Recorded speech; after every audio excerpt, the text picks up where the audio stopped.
back again in the dungeon, the production dungeon of Mr. Fix, for another episode of Hardware Phonk. What's going on with the fucking bare-ass microphone? I lost the microphone, which had the windscreen on. We're doing a sampling deep dive. A couple people reached out to me about old school sampling methods, and it kind of occurred to me that a lot of the stuff is just done for you in the digital audio workstations. So a lot of this technique is kind of just fallen by the wayside, and maybe for the better in some cases. I was explaining to a friend that, like, if you want to apply EQ, at least with the sampler I'm using, with a lot of the lower grade ones too, if you want to apply something like EQ, compression, you're going to be waiting like 5 minutes, maybe longer, for those effects to process. And even simple things like chopping the sample, you might have a 20-second wait time, which can definitely fuck up your flow. So there's some inconvenient aspects to old school sampling, but I still think there's a place for it in modern music. And a lot of people that do the old type of production, you're gonna run into some of these barriers. So here's some sampling tips and tricks that I kind of picked up from years of doing shit this way. The samplers that I'm working with are the two that I got. We're probably going to use both. The Yamaha SU10. This will be good for vocal chops because it doesn't really have the best EQ. You can't really stretch the samples either. So this is going to be for me. I don't know. Well, we'll use this for something though. EMU ESI32. It's one of the lesser known models in the EMU sampler line. The best known probably would be the SP1200, the original boom bap break chopping type thing. They put together the emulator and the emulator 2, which are both great old synths that also have sampling capabilities. And then they did a lot of great budget samplers like this rack unit here. It can do everything that you want to do with a sample. It just takes some time. You got to do a lot of menu diving. It's got one wheel, so it has its drawbacks, but it hasn't failed me yet. And it came broken, and I fixed it. Oh, that's cool. Let's get up close. Let's start chopping some samples. We'll take another closer look at the EMU ESI 32 first of all. So what we got here is a screen. Here's where I'll give you a little background on the hardware samplers. So you don't actually need, most samplers, you don't actually need floppies to get started. You can get your sampler, get floppies when you have a chance. The only drawback is that you can't save what you're doing. But for a lot of newer producers, I think this isn't going to be an issue because you're probably a lot of people are going to be hooking their shit up to computers and making loops off of old machines. Not rocking stuff live the way that I do necessarily.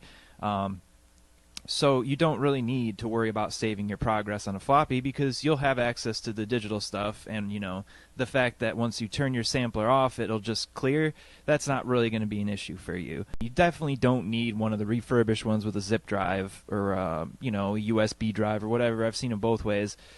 Because that's just for storing stuff inside the sampler. So if you're rocking the FL Studio with the old sampler, you probably don't need to worry about it as long as you don't care. Once you turn it off, it wipes the stuff.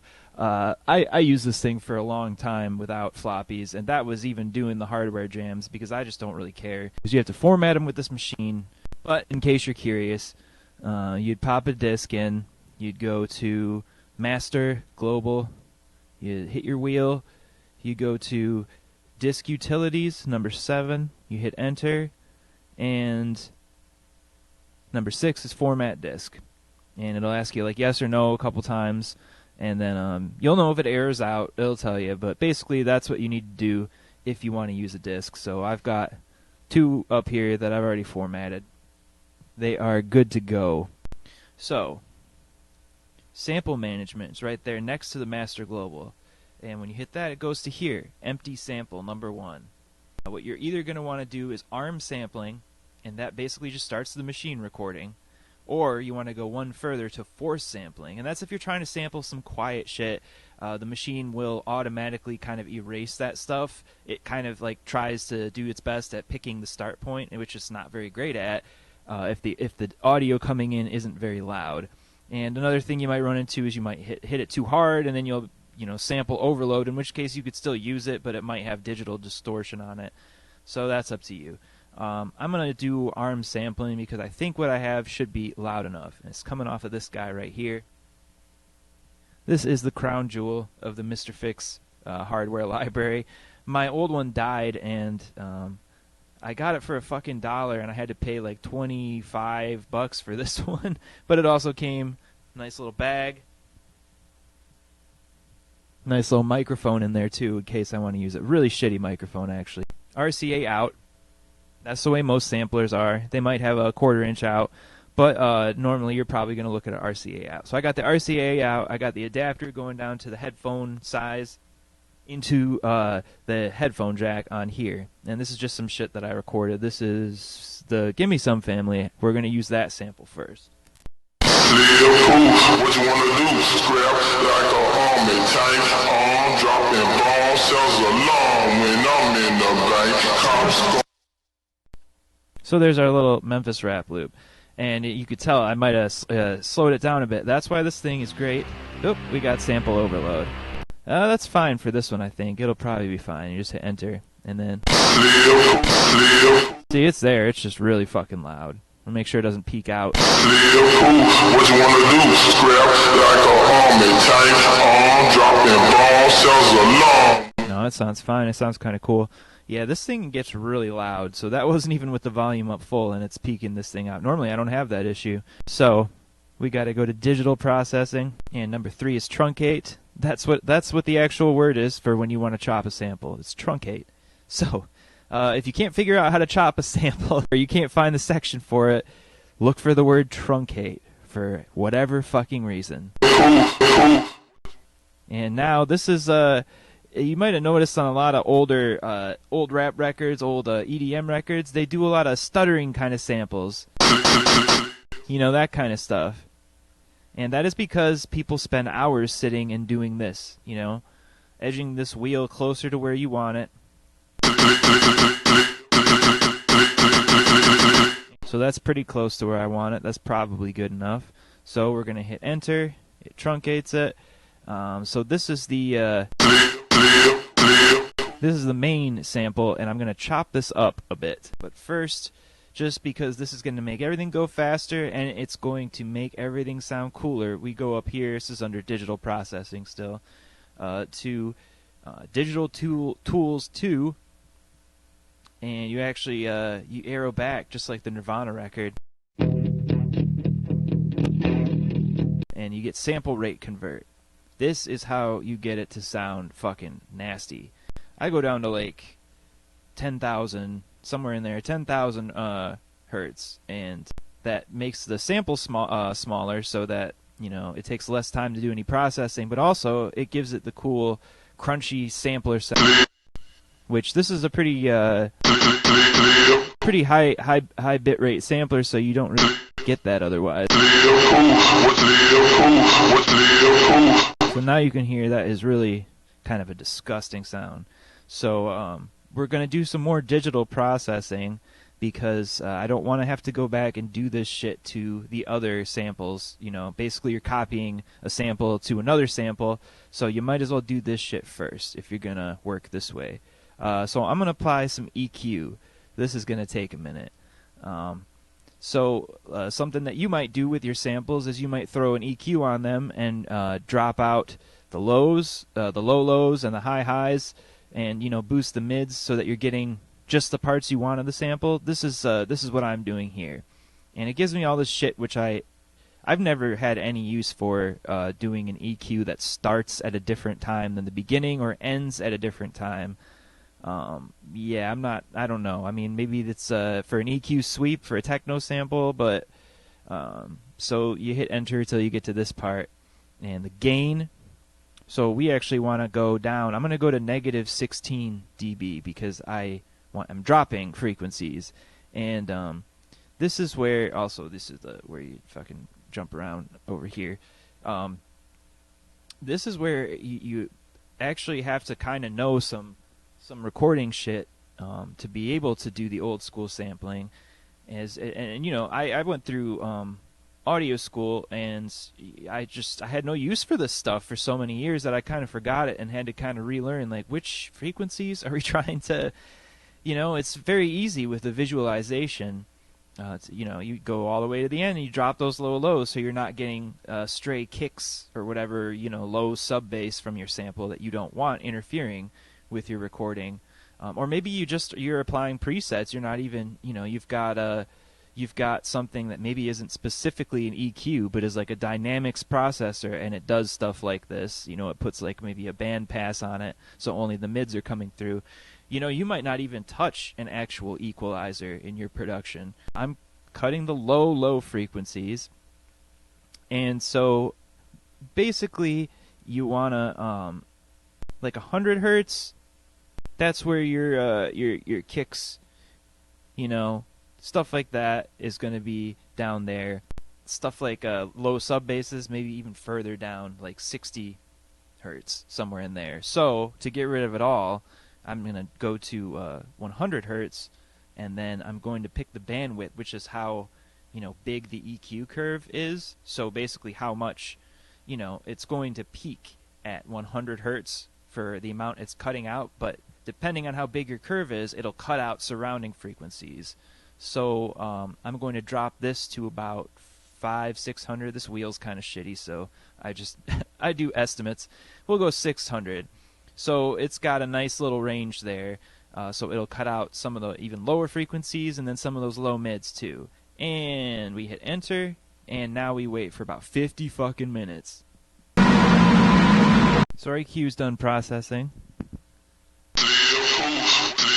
You can hear that it hits even harder now in the mids, even though I haven't boosted the mids, just because the other shit is gone. We are going to go to Digital Tools 2. That's where all the good ones are, for some reason. And compression. And again, it gives you, like, do you want to, you know, left stereo, right? I can't think of a situation where I would want to compress one side of a sample, but it's there if you want it. And then again, if you don't want to compress the full thing for some reason, that option's there too. But we're just using defaults for those. And I don't know. This thing pops up with different center percentages every time. So I don't know if it analyzes the sample or what it's doing, but every time I mess with it, I've tended to have bad results. So I'm just not going to fuck with it. And then you actually go up over here instead of on the other thing. So we're going to like 6-1. There we go. Keep the attack and release the same. That's a pretty quick attack and release time. If you wanted to, you could have it. Actually, you know what? Fuck it. Let's have it release a little. So this will the compressor will take longer to come back up, and it'll have kind of a weird pumping sound. So let's just do that to the sample. Let's see what happens. I don't know. Maybe it'll fuck it up, and we'll have to start over. But who knows? We'll see in about 25 minutes here. Okay, compression completed.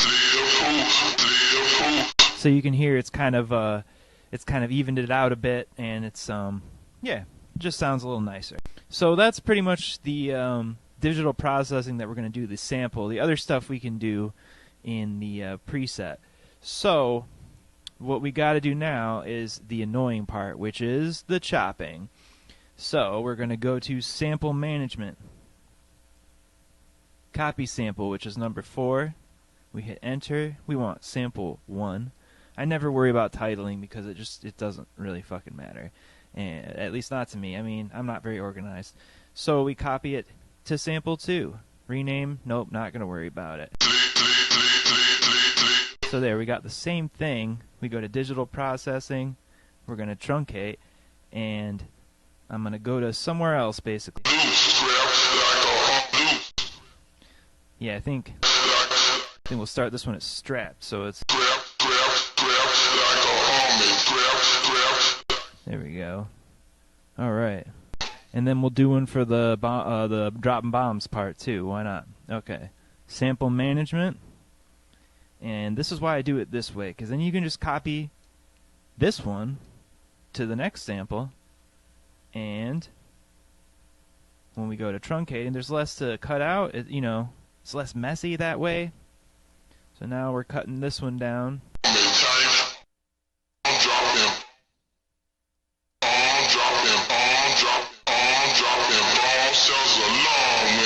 And then we'll do another one for that last little 4-bar section.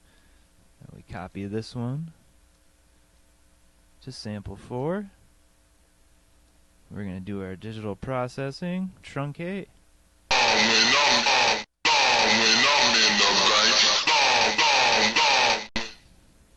Alright, so that's 4 samples now, but placing them is annoying.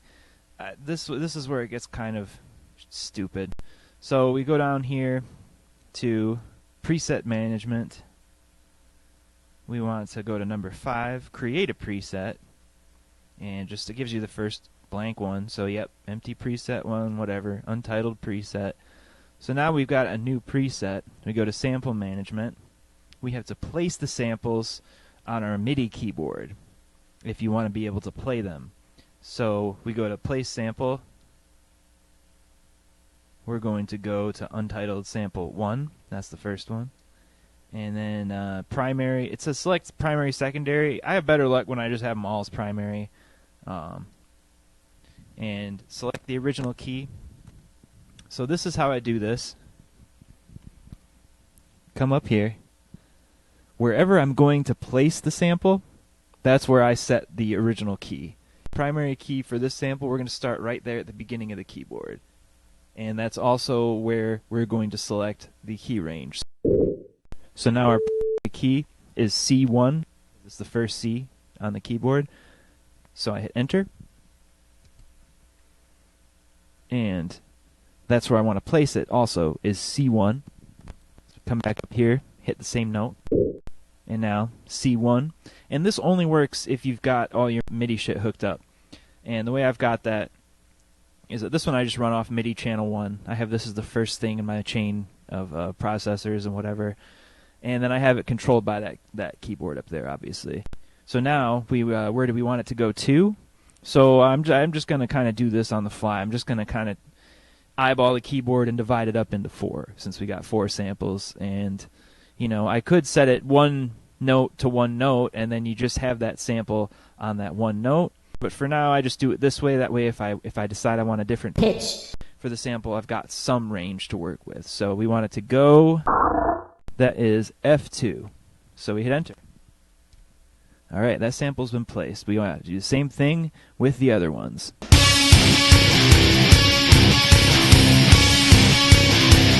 Okay, so we got all those placed. So now we're back to our preset, and you just got to select the right preset. In this case, it was preset 1.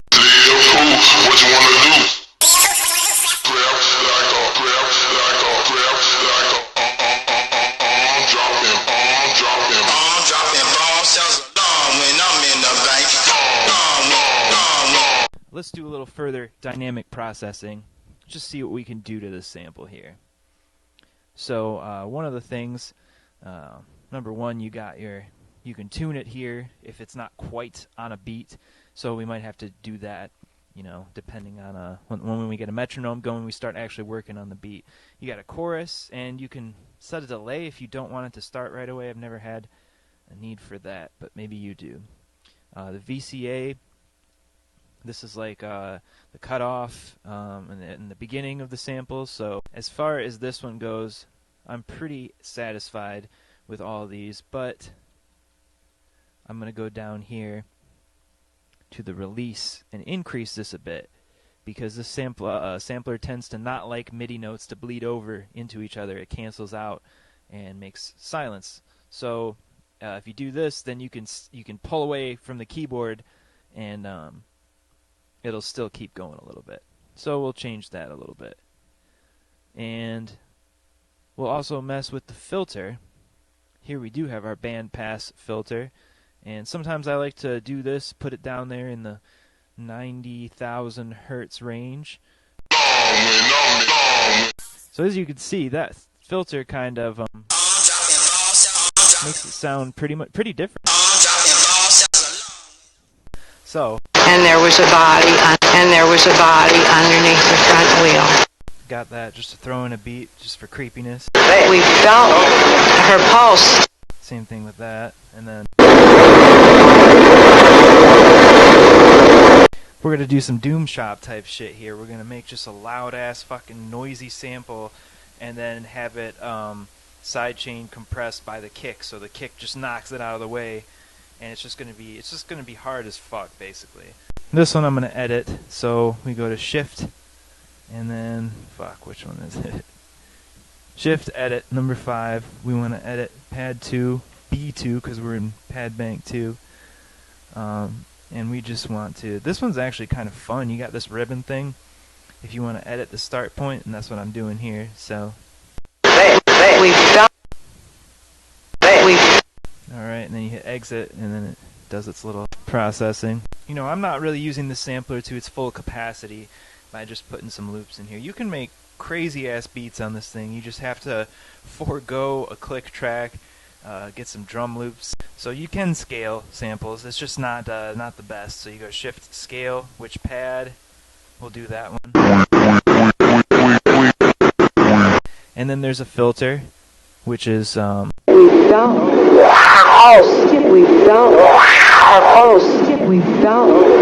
then the scratch. The scratch has got to be my favorite. Got the 2 samplers routed through my keyboard here. And there was a body. We felt. There's my 3 samples off of that guy. And if I go back to track number 1 over here.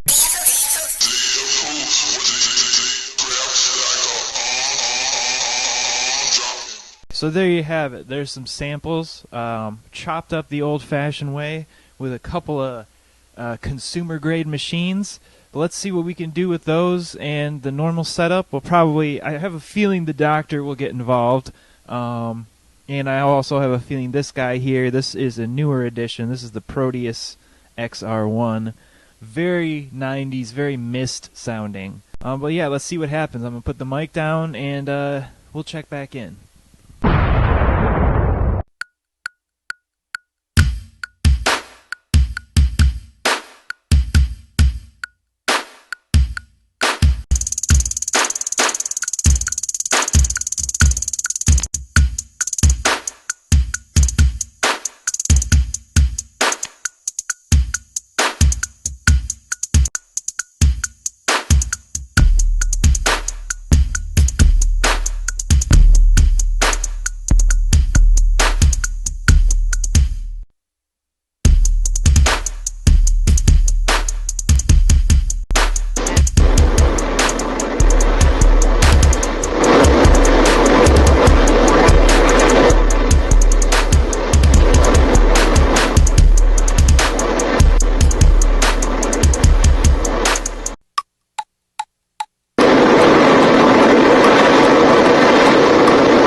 What you wanna do? Dropping.